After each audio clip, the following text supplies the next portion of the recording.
Welcome to Lynn Cullen Live, talk radio without the static.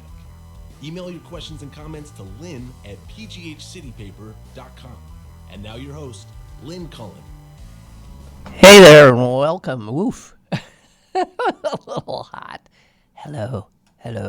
Welcome to a Tuesday, November 12th, 2019. Winter has finally arrived. I'll be polite and welcome it. And I'll also welcome my sister, Susan. Hi, Susan. Hi. I was trudging around the streets of Green Bay where it was 5 below this morning. Well, that just walking the dog. Well, right? that just warmed us up. All right, quit your bitching. Yeah, it ain't 5 below here. Well, it's interesting. I still say it feels easier for me to take that than it used to feel when it was like 31 and raining in St. Louis. Because here at least I just put on enough layers and warm boots and a hat and I wrap my face up and I go out with the dog and I'm not even cold. No, that's right. I mean, there's such a thing as keep putting clothes on. I mean, I'm sorry. You don't have to freeze. People who insist on looking good, they can freeze. But the rest of us... I think those days are over. Oh, yeah, it was just doing a quick, scan of the last, 5 years of walking down the street. The days of people wanting to look good are long over. Really? Even young people? I don't know. Well, there's young you people... see the occasional woman in the city wearing heels, trudging along. But most of them are thinking, hey, I got to walk 8 blocks to the L. I'm wearing flat shoes. Yeah. Well, yeah, I think it's young people and young men who find it, think it's like unmacho to get too... look like you're there's trying always too hard. Those guys that walk around in shorts and it's 30 below. I know. Oh, well. But how is that different than when we were kids and we had skirts on? We wore pants under our skirts. Not when we walked always. to school. Not always. I remember my legs being like red from the cold. I remember things like that too. But I think when we were little, at least, we wore pants under our skirts. Right, but then when we got a little older and we didn't want to look like little kids. And we thought red chapped legs looked far better. Right. Exactly.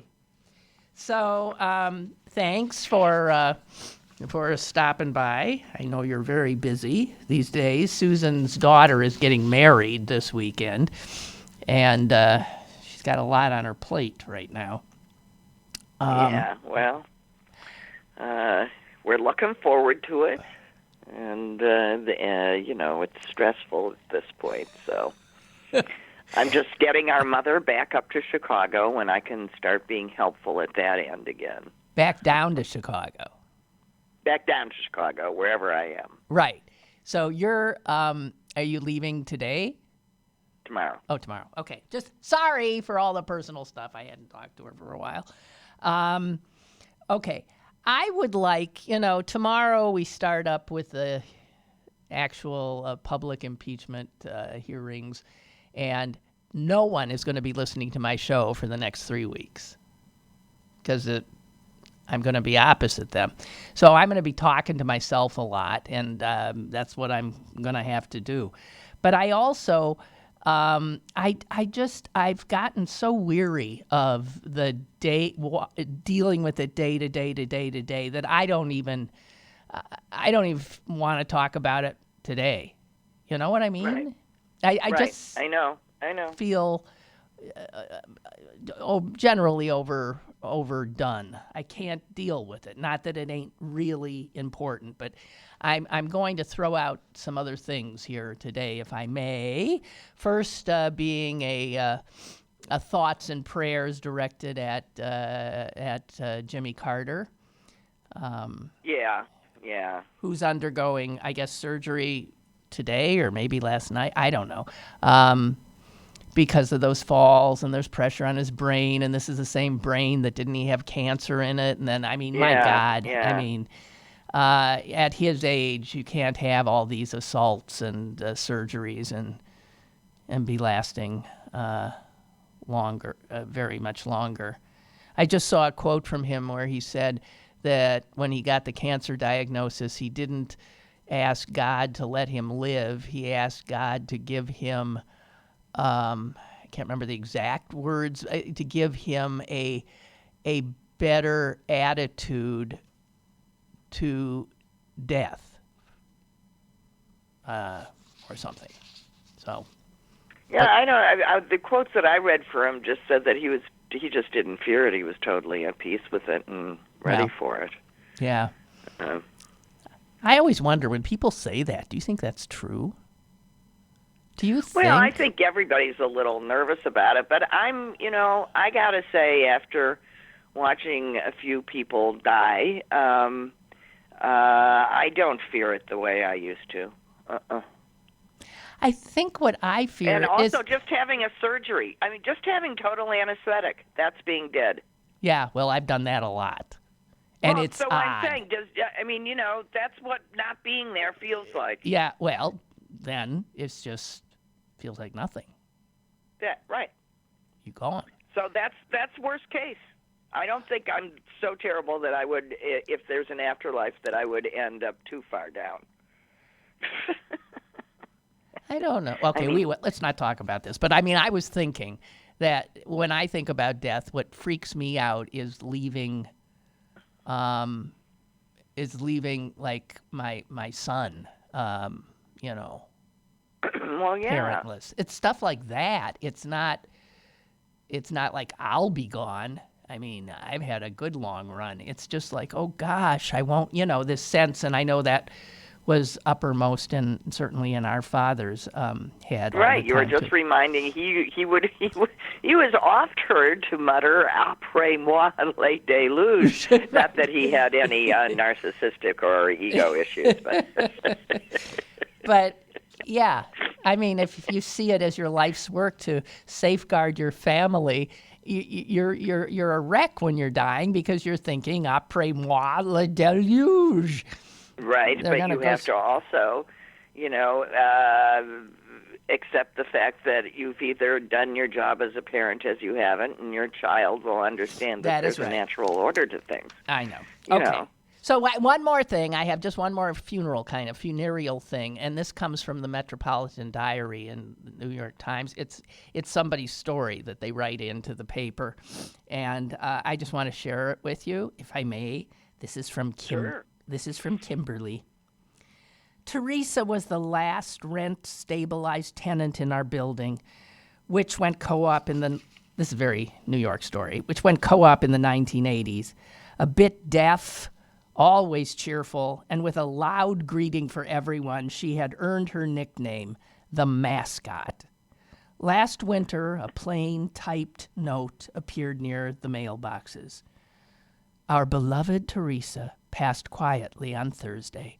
Services will be held at the Mary Walsh home at 10 a.m. Monday.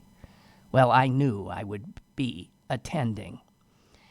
At the home, the organist opened the dog-eared pages of a songbook, wearing bright red lipstick and with her upswept hair in a fiery orange bun. She announced each song with confidence. A framed photo on top of the coffin faced the lectern. The rector breezed through the service with an auctioneer's brio, and then he offered a blessing. When I filed past the coffin, I finally saw the photo. Here was a woman with a pretty, chiseled face and a graying blonde bob. Not the chubby cheeks and white crew cut of Teresa. Had she aged that badly? When I got home, I found Teresa hanging out near the mailboxes, waiting for Calvin, the postman, to finish up. "How you doing?" she called to me. "You look like you've had a pretty good day."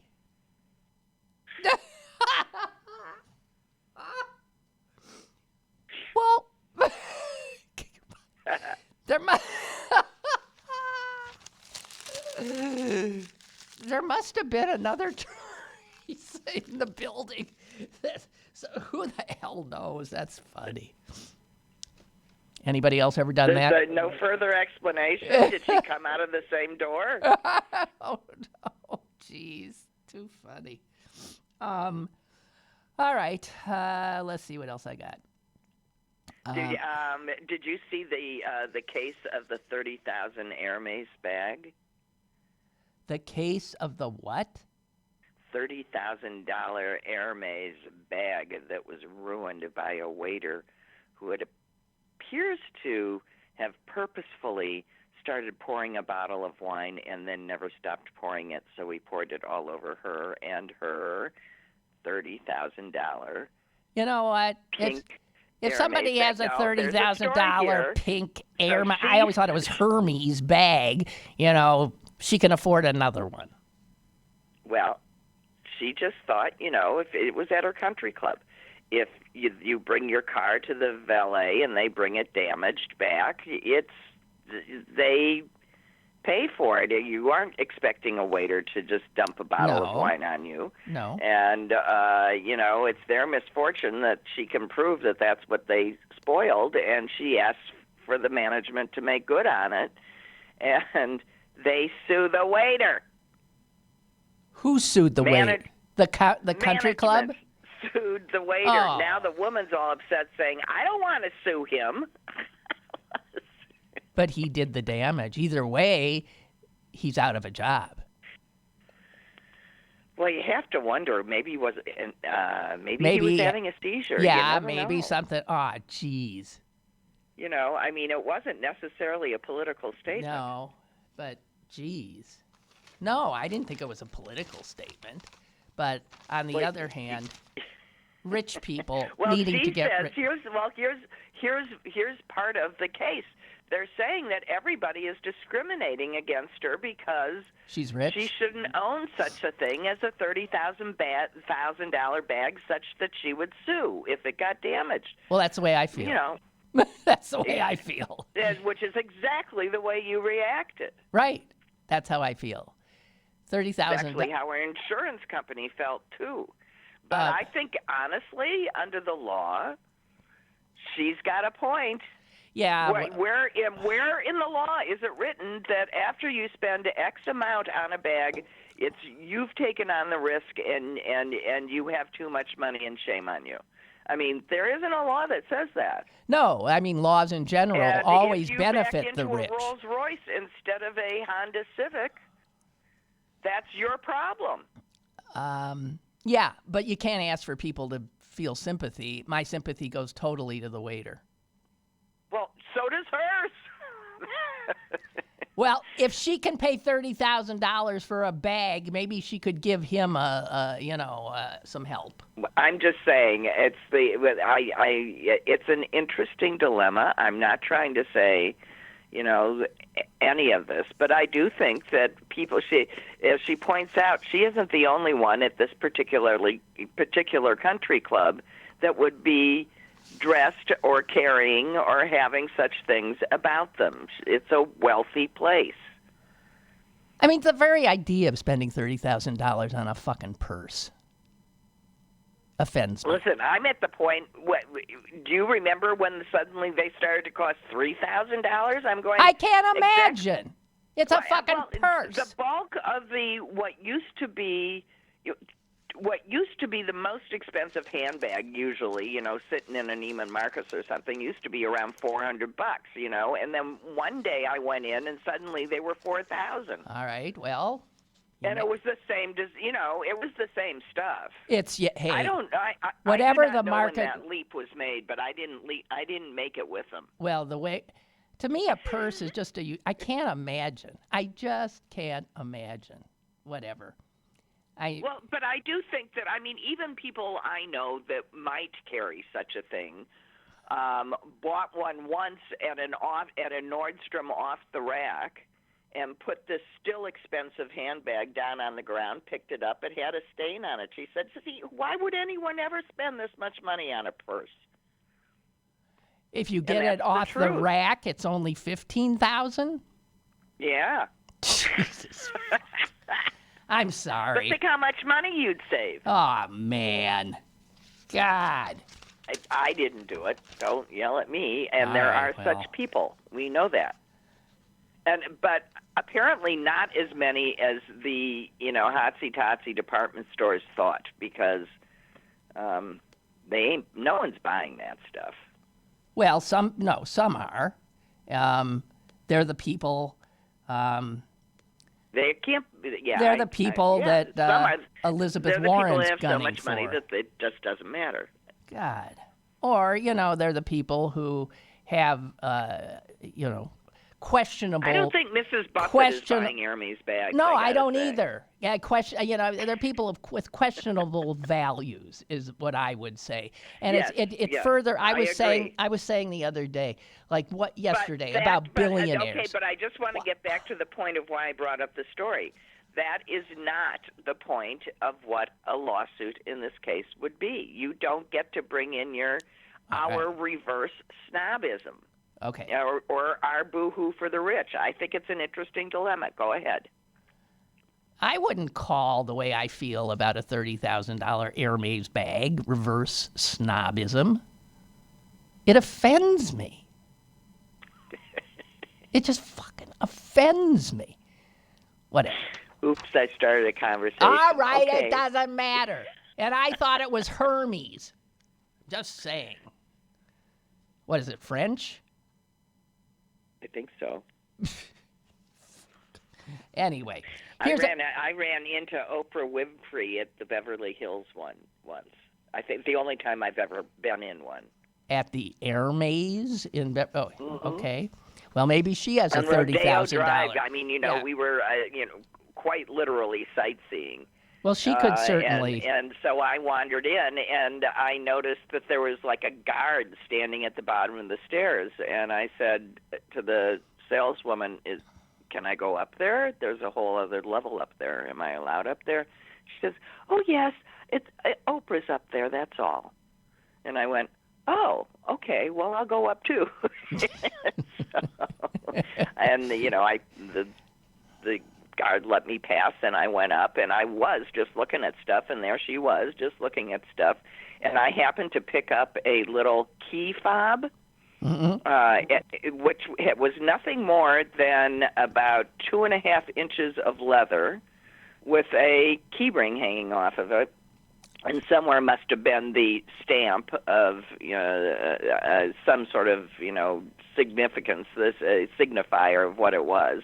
But the price tag was $400, and I let out an involuntary snort. Yeah. And she turned around. She said, "What?" And I said, "Look at this. Look at how much it is." $400. And she started laughing too. She says, "I know, you have to suspend all sense of reality in this place." Yeah. And that was my Oprah moment. There it is. Okay. That's And then okay. we went on our way. So I'm going to change the subject, and I'm going to get into another story that might, in fact, people will be shocked at what my reaction to it was. This is a story. Here's the headline. Man accused of grabbing woman by the, this is Washington Post. Man accused of grabbing woman by the crotch on plane that made early landing for his arrest. Okay.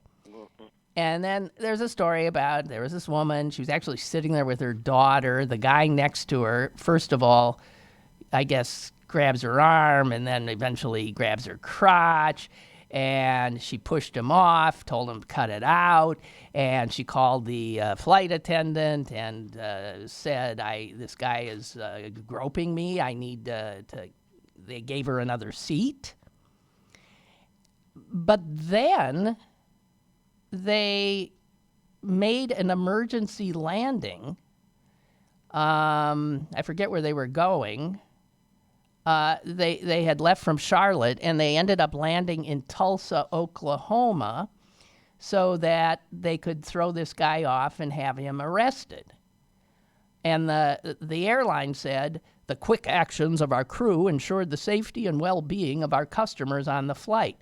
Well, I just want to say that if I were on that flight, I would be pissed off. I didn't want to go to Tulsa. Why couldn't they go to where they were going and arrest him there? They separated him from her. They can stick him somewhere, lock him in the friggin' bathroom. But why does everybody else on the plane have to have their plans go? So this was one sexual assault where I thought, you don't have to land in Tulsa. Nobody's dying. Tell me you agree. My guess is that whenever there is a person on board who has presented a risk to anybody else on board demonstrably, that there's just a procedure in place that they divert immediately and get the person off. Well, I think in this he didn't have a gun. I don't think that was a pilot judgment sort of situation. I think that there's just I don't know.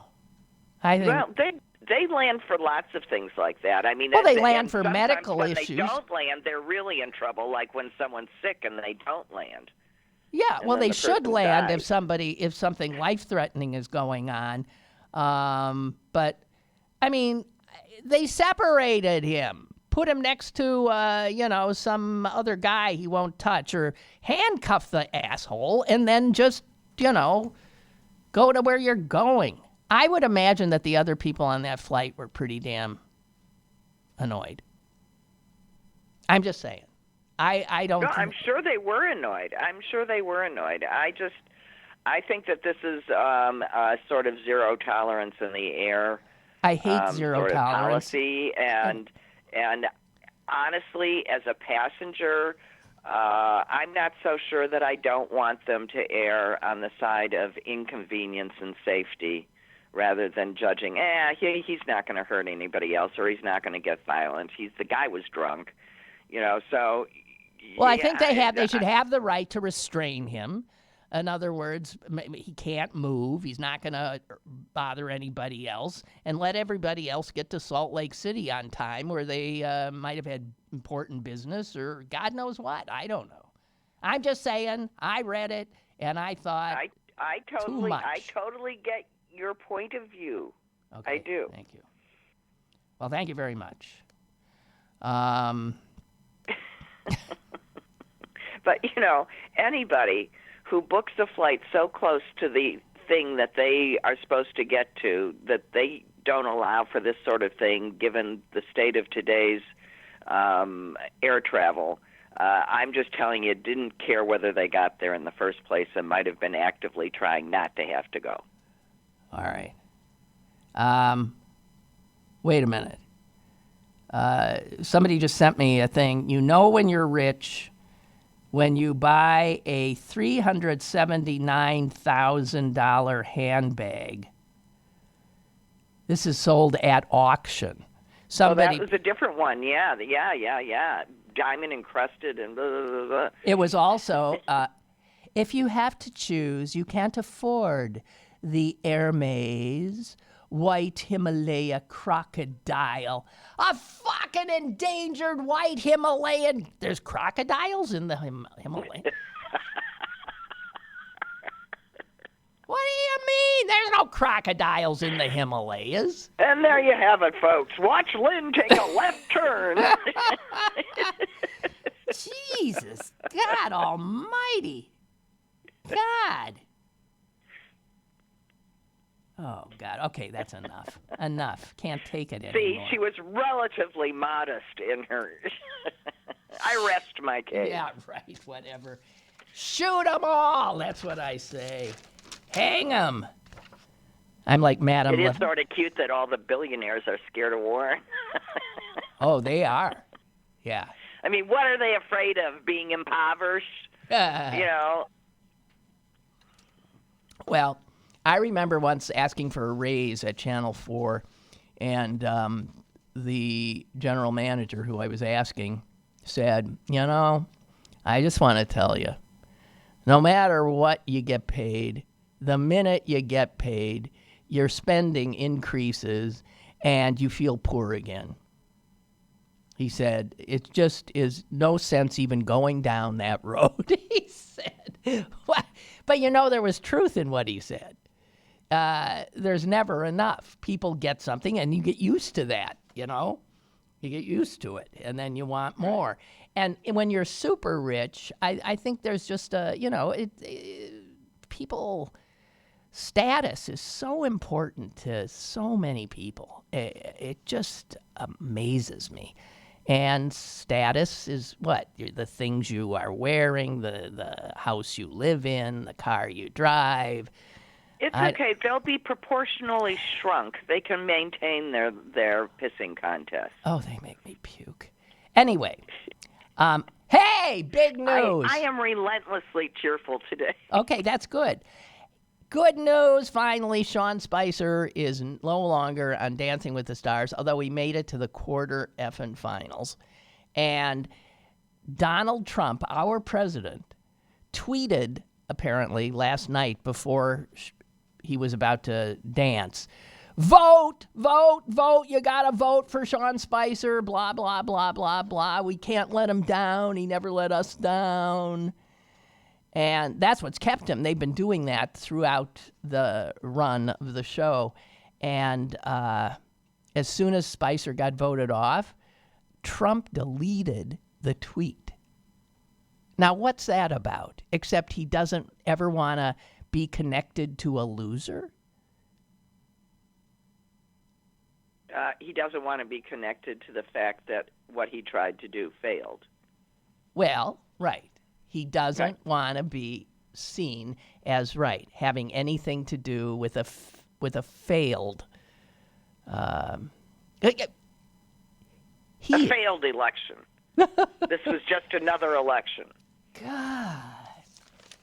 Well, this is the first season that I just literally forgot to watch. Well, no, I haven't watched any of it. I went haven't. Right off my radar. Right. I totally wasn't interested. And I didn't even think about it until it came up. I was doing something else, and someone started talking about how, the damn show was ruined, and I thought, well, the host told you when they told him not to do it, told him it was going to ruin it, and it did. Yeah. Well, it's the same thing, social media and the right-wing mob. Sort of took the show over. It took it till almost the end, and it created, I'm sure, a lot of bad blood on the part of, I know, the judges. The judges were furious. Well, because when the show started, as cheesy as it was, the charm of it was that the, quote, stars, unquote, were differently abled in this dance regard, and watching them learn publicly, and put themselves up to the risk of public humiliation and strive mightily and learn, it got an audience because people legitimately rooted for people doing well. Yeah. It was a fun contest to watch. And then they started fooling with, just a surefire recipe, and they ruined it. They politicized it, and they ruined it. I have an update on crocodiles in the Himalayas. Oh, good. I want to credit Milt. Thanks, Milt. The Himalaya Birkin, which is what this bag was called, isn't a Birkin? What's a Birkin? A Birkin bag is wait. What's line a of bags Birkin? with a particular shape. It was named the Birkin bag. Yeah, but I thought a Birkin, excuse me, literally, I thought a Birkin, I must have it wrong, was, believe it or not, essentially a toupee for your private parts.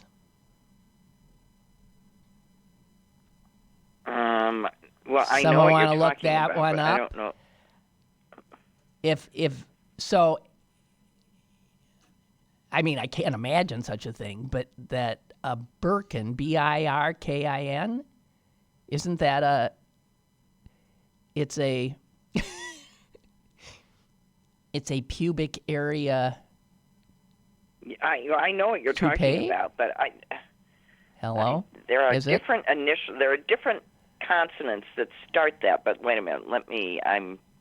People trying looking. to- You're not finding Birkin? I'm looking.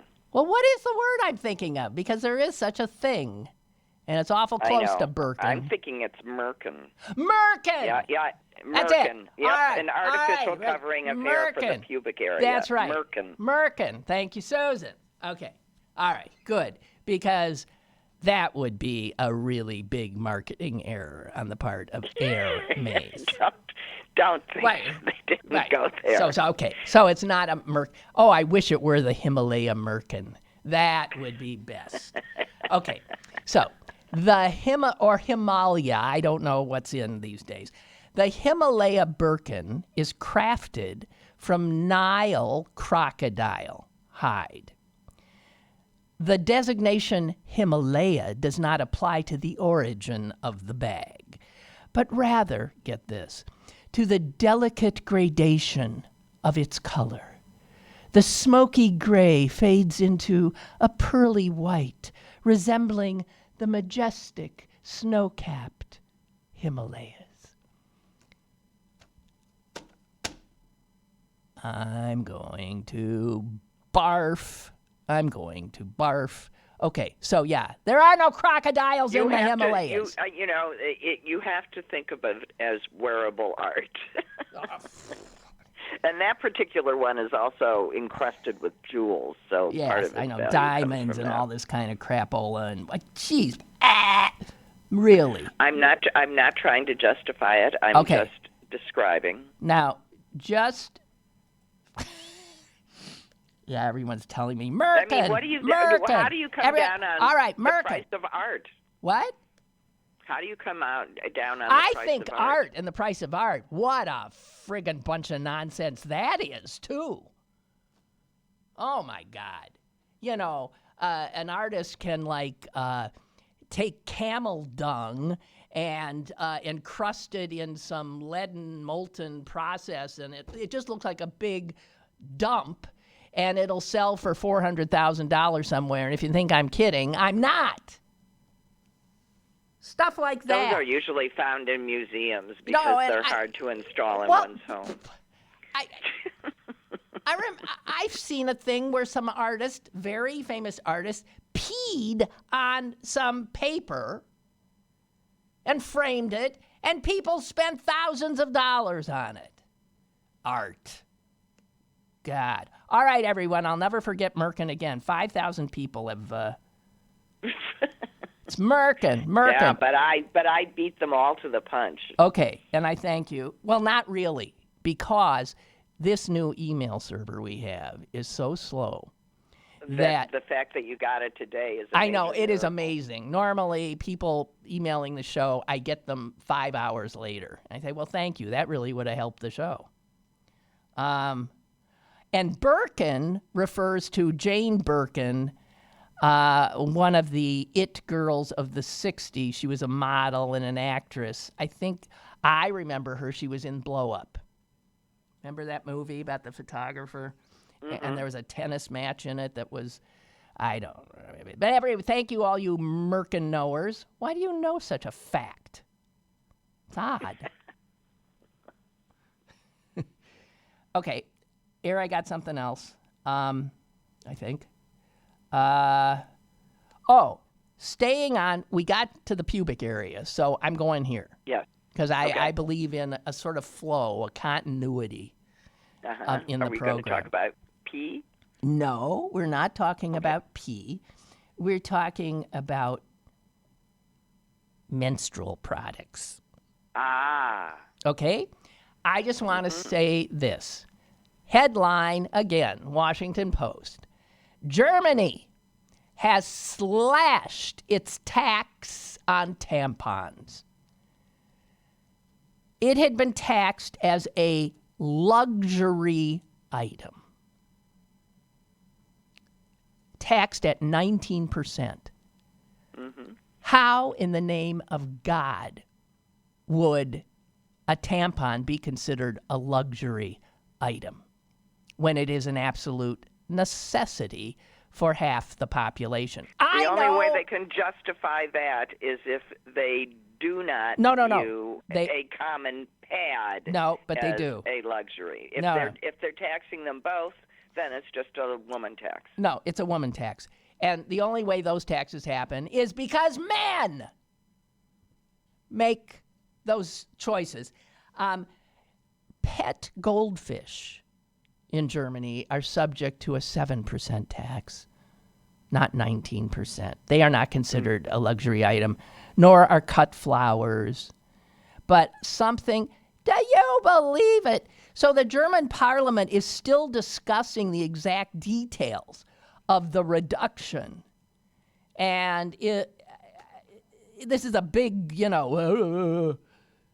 they had said prior to this that the tax did not discriminate against women. Because of all the men that buy these things. Honest to Pete. But it turns out this kind of tax is the norm all over. For that matter, I do not know if tampons are taxed in Pennsylvania. Does a sales tax apply to them? Very well may. And other menstrual products. So it's not that, a tampon is considered luxury, but a pad is not. No, all of these things. And of course, this burdens poor women.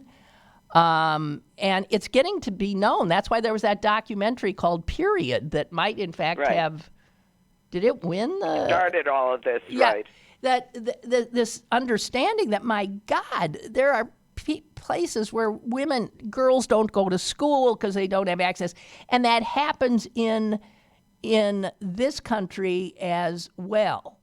So in the United States, most states charge sales tax for women's pads and tampons. 12 U.S. states have dropped the tampon tax, namely Ohio, California, Minnesota, Illinois, Nevada, Pennsylvania, New York, Massachusetts, Maryland, New Jersey, Connecticut, Florida, and Rhode Island. All right. Thank you for that. Anyway, we have a caller. God wonders why, but we do. Hello? Hello. Yes, of course. You have a caller because I have a bit. All right, when you said Merkin, I thought that's the way Trumpsters say American. I'm Merkin. Right. I'm Merkin. So I wrote just like 2 lines.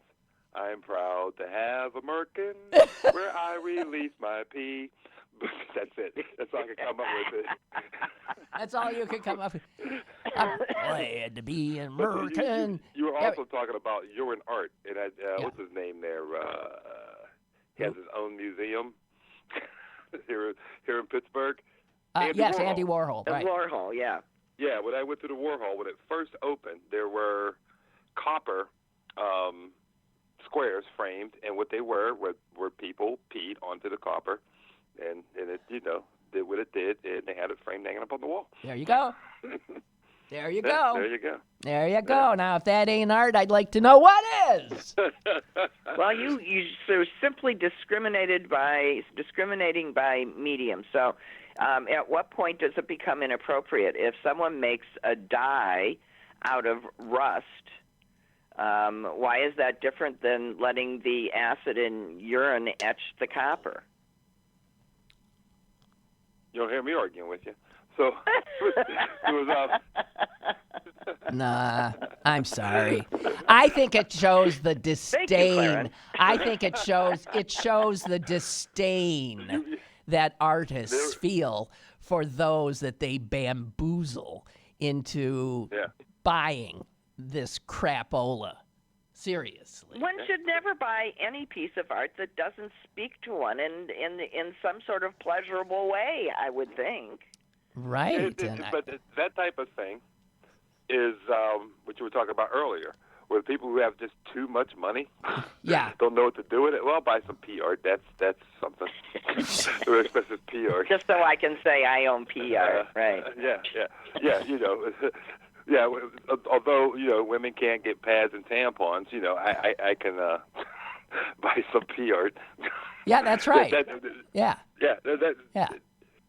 talking about those billionaires getting ticked off about being taxed. I was just talking to a friend this morning. I said, if you're worth $150 billion, and somebody takes half of it, you still have $75 billion. What are you complaining about? Right. Boo-hoo. Right. And if it's pecking order, everybody lost the same proportional amount there. You can still peck on the people below you. Exactly. I'm actually, because when you guys were talking about that, because I left the rat race in like 1993. Last weekend, I was doing caricatures at this really nice little salon in the, what is that? That's the Steel building, the one next to it, the Mellon building. Young lady, she's only 29 years old, bought this space, opened this salon. She had it open for a year. So I walk in the place, a little fancy place, and I said, where can I hang my $9.99 Goodwill leather coat? Now that's reverse snobbery. Last year I was doing characters at the stadium, and a kid came up to me. He's a young kid working at the stadium, and he said, "You look nice, mister." I'm like, "Thank you." Every piece of this came from the Goodwill. And I said, "How much did those shoes cost you?" He said, "Oh, about $200." I said, "Think about how much you had to work to pay for those." He had a pair of Nikes on. I said, "How much you had to pay for those shoes?" You just walked up to me and said, "I look nice." Everything I have on is less than $50, including the shoes, the suit, the shoes, the shirt, the tie. Well, maybe you taught him less than something. $50. But see, that's the status thing, and the people who can't afford this stuff. Oh, it breaks my heart how people with no money spend it. Yeah, how he thinks he's moving on up by getting the Nikes. That's right. Yeah. You know what I mean? Yeah, and he's sure. digging down deep, right? And he's putting himself into more debt. He fell for the advertising. You'll be a better person. You'll be a better human. You'll be cool. If wear this, or if you eat this, or if you drive this. And that's why I do stuff like that.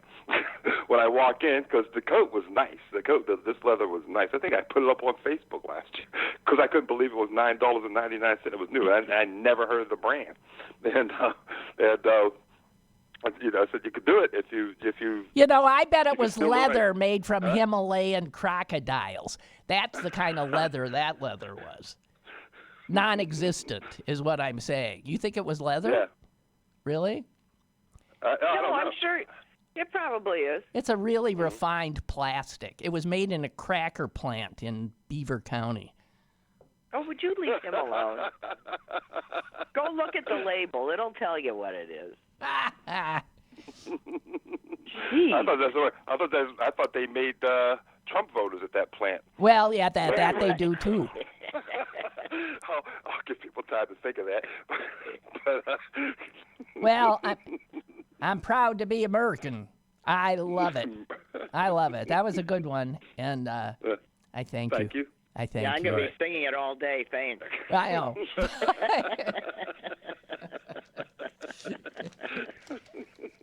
Goodbye, okay. Clarence. Always good. Bye. Always good to hear from you.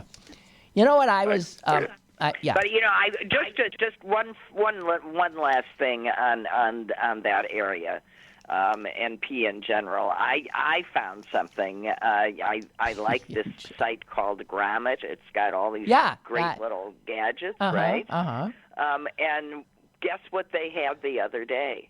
Something having to do with pee? What? A feminine pee device. Okay, so when you can't get to a bathroom? Right. Yeah. It's basically just a squished funnel. Okay, like men always, can do it. It gives you a little penis that you can, point toward a jar or something or a tree. So I was very excited about that. Oh, it gives you're saying, a little penis that then you can insert into like a bottle in the jar car. Or something, right. Right.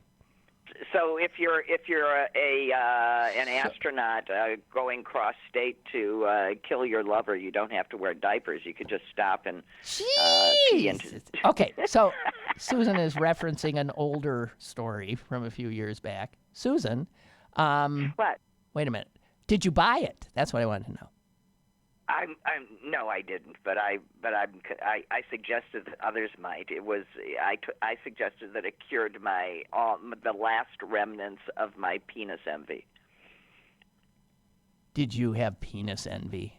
I don't think so. But now that I could effectively stop and use any fence post I wanted, I thought that was pretty cool. You know, Mom said I had penis envy as a young child. She caught me. Apparently, I had a fit once as a very young child when I guess I had to go to the bathroom, and I was standing in front of the toilet. And let loose. And she said, "No, you got to sit down or something." I mean, obviously. And she said, I freaked. I said, "No, I want to go like Billy goes. I want to go like Billy goes." Well, that's penis envy, I think.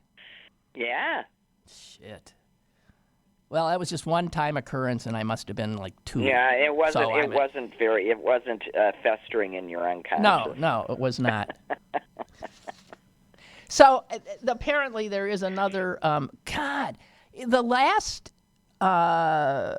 presidential debate, I found myself thinking something that I hadn't thought before of how important the voices of candidates are. The tone of their, we don't think about voices a lot. Well, your mother sure does. Every time she turns on the TV and hears a woman's voice, she starts screaming. Yeah, and saying, "Why is she talking up there? Why is she talking up there? Why don't they talk down here like you?" And I said, "Well, Mom, my voice is sort of weird. It's a little, it's a little I don't weird. think it is. I mean, a little higher than mine." I guess we have relatively low voices for a woman, but in her dotage, my mother has developed an absolute such a sensitivity toward women's voices. If we're at a restaurant and there's a bunch of women behind us and they're like talking up here and laughing and she like is, God, She's I gonna can't. Fuck, you have to take the silverware away. Well, but here's the thing. Really, she gets violent. No, she really gets nuts. But here, we do not. I have an aversion to high voices too. Oh, so I'm going to head where Mom's going, I can tell. And I've talked about it. I have trouble taking... Voices are so damn important. And women, especially women's voices, we have been... Women's voices and the manner in which they choose, the music with which they speak is important. Better speak in a lower register, because that's just the reality, because it is not perceived as authoritative to speak up here like this and to go up at the end and to giggle a lot. It's just not. It's not. Well, think about think about what at ending every sentence as if it were a question. That's the cue, is putting yourself in a submissive position. That's right. Needing everything constant. That I am trying to say positively, right. I'm actually only asking you to give me permission to say. So I was thinking, I've started listening to the voices of the candidates. There is a reason, well, there's many reasons, why the sound of the president's voice makes me just cringe. First of all, I can't stand the tone, the sound, but it's mostly I can't stand him, so I can't stand his voice. But, voices that subliminally influence us, whether we think of it or not. We respond to the way people look. We respond to their body language. We respond to their voices. So in some respects, who do you want as president? Whose voice do you want in your head for the next 4 years? I found when George W. was president, despite the fact that I thought, his policies generally stunk.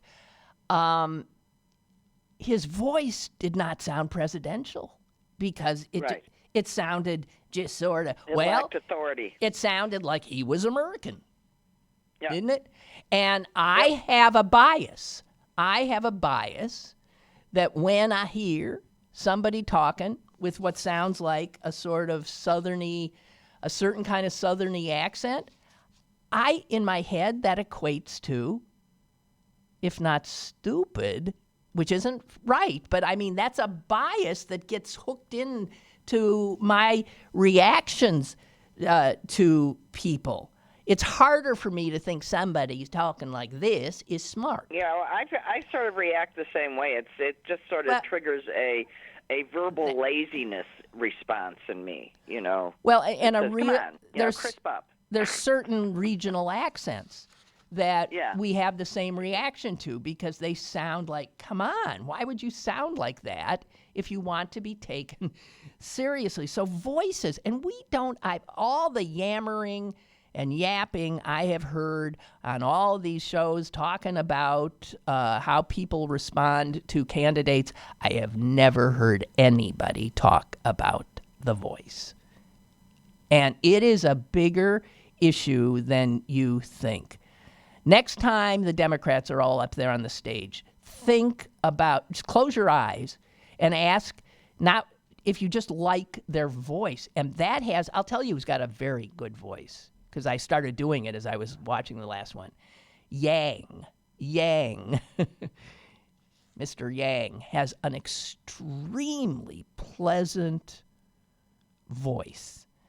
Kamala Harris has a really good voice. Yes, she does. Amy Klobuchar, not so much. It's okay. I think it's okay.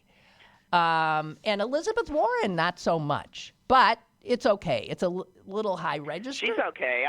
She speaks with authority no matter what. I mean, and her speech pattern conveys the authority. And yet, here am I talking about a voice when my voice is the kind of voice that some people cannot tolerate, I'm sure.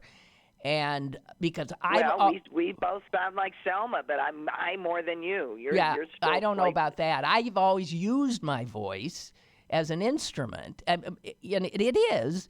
And most people with a voice only use a few notes of this instrument that can go down here and up to there and can be loud or short, this, that, and the other thing.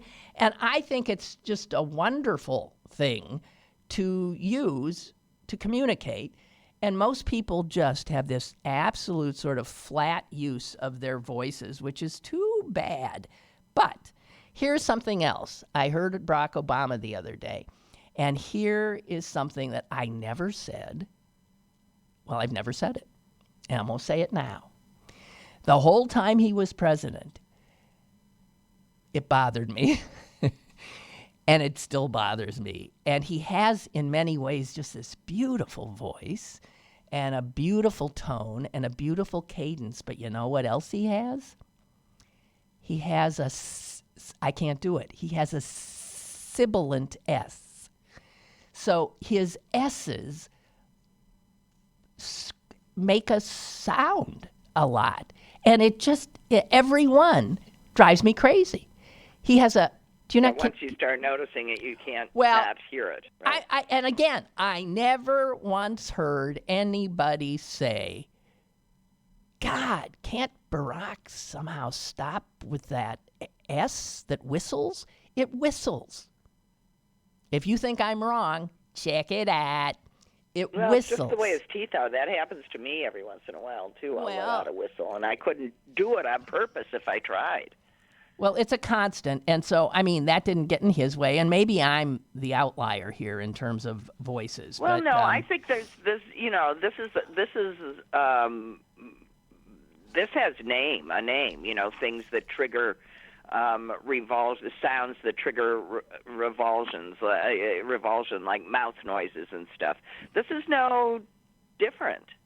I mean, It's actually exactly the same. It's another mouth noise that drives you nuts.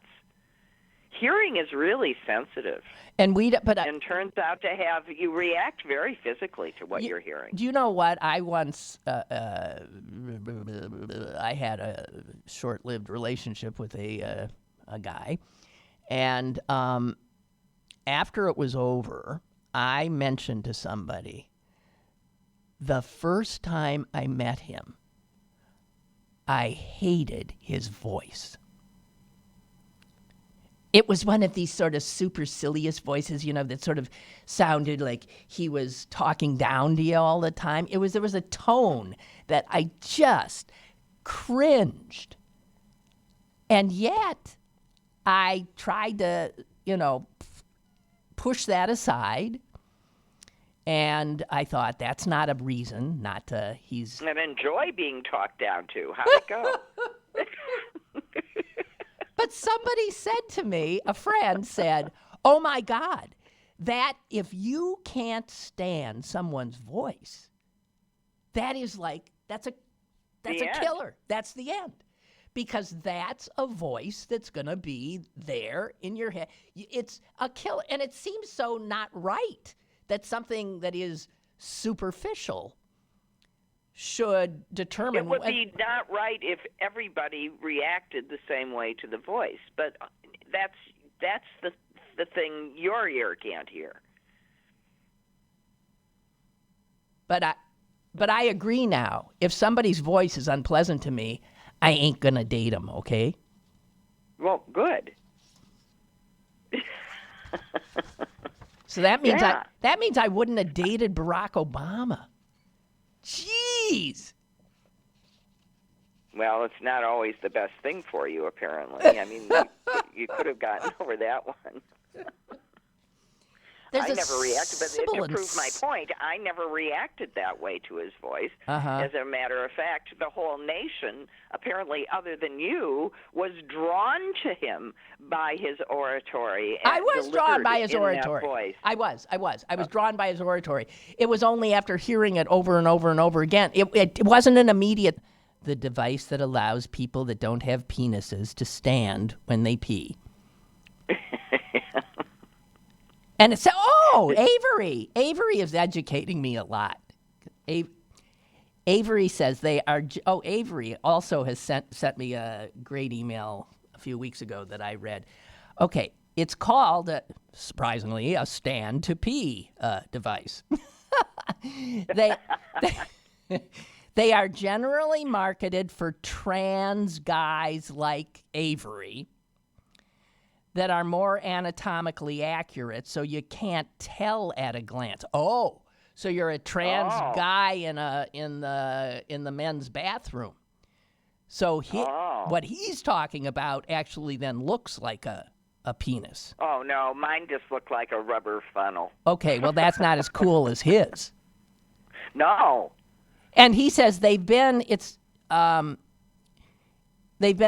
marketed towards outdoorsy women in the past couple of years. The one I saw on Facebook a couple of years ago was the She-Wee, it was called. It looks like an angled funnel, more or less. Right. The ones marketed towards outdoorsy cis women tend to be very plain, and I've actually seen them as just plain pink or purple plastic or rubber funnels, which makes sense. But whoever would have... See... Avery, thank you. Avery's been sending me, this is the second that I'm aware of. Avery is, thank you for educating people. Yeah. Thank you. Wow. So you got, sure. Yeah. Gee, see, look at how easily satisfied I am. Wow. All right. Well, Susan, listen, I'll see you in Chicago. Oh, geez. Okay. Yeah. So it's going to be cold, right? Dress warm. Well, I think it's going to be in the 40s by the weekend. Please, my mouth to God's ear. Yeah, maybe. I think it's going to be. There'll be a warming trend. Okay. But yes, let's come on and party. This has been. It's a happy day for our Leah. Yes. So,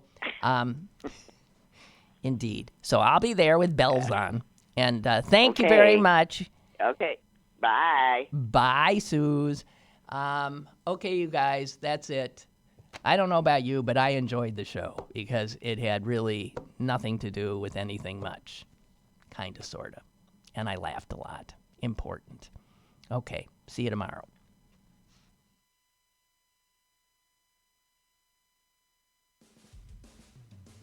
Lynn Cullen Live, Monday through Friday from 10 a.m. to 11 a.m. and archived at pghcitypaper.com. The opinions expressed on Lynn Cullen Live are those of the host and do not necessarily reflect the viewpoints of Pittsburgh City Paper or its advertisers.